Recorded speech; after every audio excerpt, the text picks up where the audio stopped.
할렐루야. 이 시간 함께 예배하는 모든 성도님들의 삶에 아버지 하나님의 은혜와 평강이 가득하시길 소망합니다. 사도신경하심으로 우리 신앙을 하나님께 고백합니다. 전능하사 천지를 만드신 하나님 아버지를 내가 믿사오며 그 외아들 우리 주 예수 그리스도를 믿사오니 이는 성령으로 잉태하사 동정녀 마리아에게 나시고 본디오 빌라도에게 고난을 받으사 십자가에 못 박혀 죽으시고 장사한 지 사흘 만에 죽은 자 가운데서 다시 살아나시며 하늘에 오르사 전능하신 하나님 우편에 앉아 계시다가 저리로서 산자와 죽은 자를 심판하러 오시리라. 성령을 믿사오며 거룩한 공예와 성도가 서로 교통하는 것과 죄를 사하여 주시는 것과 몸이 다시 사는 것과 영원히 사는 것을 믿사옵나이다. 아멘. 찬송가 542장 구주 예수 의지함이 함께 찬양하시겠습니다.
함께 읽은 하나님의 말씀은 빌립보서 4장 10절에서 13절까지 말씀입니다. 읽도록 하겠습니다. 내가 주 안에서 크게 기뻐함은 너희가 나를 생각하던 것이 이제 다시 싹이 남이니 너희가 또한 이를 위하여 생각은 하였으나 기회가 없었느니라. 내가 궁핍함으로 말하는 것이 아니니라. 어떠한 형편에든지 나는 자족하기를 배웠노니 나는 비천에 처할 줄도 알고 풍부에 처할 줄도 알아.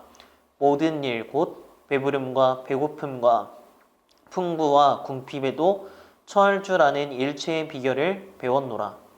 내게 능력 주시는 자 안에서 내가 모든 것을 할 수 있느니라. 아멘. 자, 우리가 함께 나누는 빌립보서가 거의 마무리 단계입니다. 바울이 이 편지를 쓰면서 빌립보 성도들에게 감사의 글을 썼는데요. 빌립보 교회가 이 감옥에 갇힌 바울을 섬기기 위해서 에바브로디도 편으로 헌금을 보냈는데 바울은 이 편지를 마무리하면서 이것이 얼마나 큰 힘과 격려가 되었는지를 표현합니다. 그래서 오늘은 이 본문을 바탕으로 우리가 재정과 헌금을 어떻게 다룰 것인가에 대한 부분을 살펴보려고 하는데, 여러분, 우리 많이들 말하지 않나요? 우리 물질이 있는 곳에 우리의 마음이 있다고 많이들 말을 합니다. 10절 말씀 오늘 본문 함께 보겠습니다. 내가 주 안에서 크게 기뻐함은 너희가 나를 생각하던 것이 이제 다시 싹이 남이니 너희가 또한 이를 위하여 생각은 하였으나 기회가 없었느니라. 아멘. 빌립보 교회는 바울을 꾸준히 섬기고 도왔던 교회인데 어느 순간 연락이 끊어졌습니다. 그러다가 이제 바울이 다시 감옥에 갇히게 되었을 때 그에게 헌금을 보냅니다. 그러자 바울은 이것을 이제 다시 싹이 남이니라고 말하고 있습니다. 바울을 향한 그들의 사랑과 마음에 싹이 나는 거예요. 우리 11절 말씀을 보시면 내가 궁핍함으로 말하는 것이 아니니라 어떠한 형편에든지 나는 자족하기를 배웠노니. 아멘. 말씀을 보면 바울이 얼마나 조심스럽게 감사하는지 모릅니다. 헌금 자체가 이것이 위로가 되고 기쁨이 되었다라기보다는 담겨있는 그들의 마음이 위로가 되고 정말 기뻤다는 것이죠. 그리고 가난하고 재물이 필요해서 또 보내달라는 뜻으로 감사하는 말이 아니라고 말씀에 나와 있습니다. 그들에게 감사하고 기쁘지만 나는 재정이 채워져서 기쁜 것이 아님을 누누이 설명하고 있습니다. 왜 그럴까요? 이 바울은 어떤 상황과 형편에서도 자족하는 것을 배웠기 때문입니다. 성경에서 재정에 관해서 우선적으로 권면하는 것이 바로 자족입니다. 이 자족하라는 말은 무슨 의미입니까? 우리 12절 말씀을 보시면 나는 비천에 처할 줄도 알고 풍부에 처할 줄도 알아. 모든 일 곧 배부름과 배고픔과 풍부와 궁핍에도 처할 줄 아는 일체의 비결을 배웠노라. 아멘. 자족한다라는 것은 비천에 처할 줄도 알고 풍부에 처할 줄도 아는 것입니다. 비천이 뭐죠?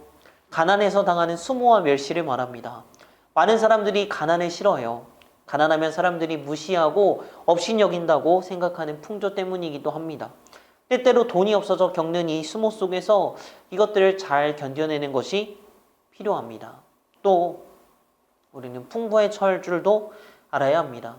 여러분, 재물을 주신 분이 누구시죠? 하나님이시기 때문에 그 하나님의 마음으로 재물을 사용하고 하나님을 영화롭게 하고 이웃을 윤택하게 하는데 잘 사용해야 하는 것입니다. 여러분, 이 자족은 뭐 어떻게 되든 상관없다, 될 대로 되라라는 식의 해탈의 모습이 아닙니다.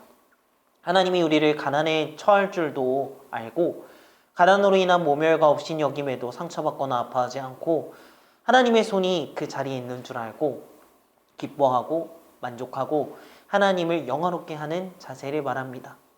부자가 되고 사람들이 존경하는 그런 위치에 있다고 하더라도 그 모든 것이 하나님의 은혜로 주어지는지를 아는 자입니다. 그런데 우리가 살고 있는 이 자본주의에서 느껴지는 것은 돈이 그냥 신이 되어버리는 거예요. 돈 버는 게 1순위가 되어서, 우리 우선순위 1순위가 되어서 그냥 그런 삶을 합리화하고 살아갑니다.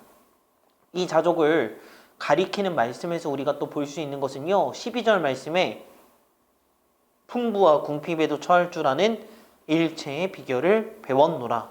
아멘. 여기 말씀에 보면 은혜 받으니까 저절로 자족하게 되었다 이렇게 말하지 않고요, 하루아침에 자동적으로 된 것이 아니라 배웠다라고 말하고 있습니다. 배워서 알게 된 거죠. 시간과 과정과 훈련이라는 겁니다. 저절로 학습된 것이 아닙니다. 성경은 은혜 받았다고 자동적으로 무조건 된다라고 말하고 있지는 않습니다. 은혜를 받았으면 우리의 참 말 안 듣는 육신이 이제는 끊임없이 이 정욕을 다스려 나가면서 우리 몸에 하나님의 귀한 습관이 체득되도록 배워야 한다라는 것입니다. 훈련해야 하고요, 시간이 필요합니다. 어떻게 보면 우리 일생 동안 그렇게 훈련할지 모릅니다. 자, 우리가 자족을 배우고 그리고 자족을 배울 수 있는 이유가 무엇이냐? 13절 말씀, 내게 능력 주시는 자 안에서 내가 모든 것을 할 수 있느니라. 아멘. 여러분, 너무 좋아하는 말씀이죠. 주님이 우리에게 능력을 주십니다. 계속해서 능력을 주시는데 이 능력으로 인해서 우리가 자족하는 훈련을 할 수 있는 것입니다. 여러분, 신앙생활은 우리가 뭐 아무것도 하지 않고 하나님이 다 떠먹여 주셔서 저절로 되지만은 않습니다. 신앙은 하나님께서 우리 안에 역사하시고 내 안에 역사하시는 이 하나님을 따라서 우리가 배우고 훈련받아서 이루어가는 것임을 믿습니다. 여러분, 하나님이 우리와 동행하십니다. 우리와 지금 함께 하십니다. 우리에게 능력을 주시면서 우리에게 힘으로, 그동안 내 힘으로 할 수 없었던 그 귀한 여러 가지 일들이 훈련이 되고 습득이 됩니다. 그래서 하나님을 섬기고 이웃을 사랑하는 복된 삶을 살아가게 됩니다. 이것이 성도의 삶임을 믿습니다. 이제는 그 자족하는 복된 은혜가 저와 사랑하는 모든 성도님들에게 임하기를 간절히 소망합니다. 기도하겠습니다. 주님, 우리가 빌립보서를 묵상하고 배워나가면서 하나님, 우리의 물질에 대한 부분을 다시 한번 되새기게 됩니다. 주님, 우리가 때로는 비천에 처할 줄도, 때로는 풍부에 처할 줄도 알아서 이제는 자족하는 삶을 살아가게 하여 주시옵소서. 모든 것을 허락하시는 분이 하나님이시기에 이제는 그 모든 삶 가운데 기뻐하고 만족하며 하나님을 영화롭게 하는 우리가 되기를 소망합니다. 이 모든 것은 우리에게 능력 주시는 자, 곧 주 하나님 안에서 우리가 모든 것을 할 수 있음을 믿습니다. 주님, 그렇게 주님과 동행하며 살아가도록 주여 함께하여 주시옵소서. 사랑 많으신 예수님의 이름으로 기도합니다. 아멘.